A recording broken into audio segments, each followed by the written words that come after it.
Okay, guys, I forgot to include a video of the Briggs and Stratton 6-horse running and how easy it starts. So far it's been first or second pull in this minus 25-degree weather that we're having here in Canada. So here we go. That's starting position.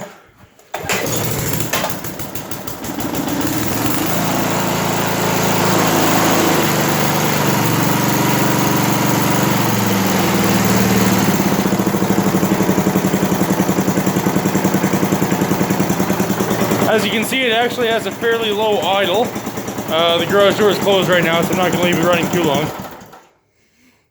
So yeah, that's the Briggs and Stratton running. Thanks again, stay tuned.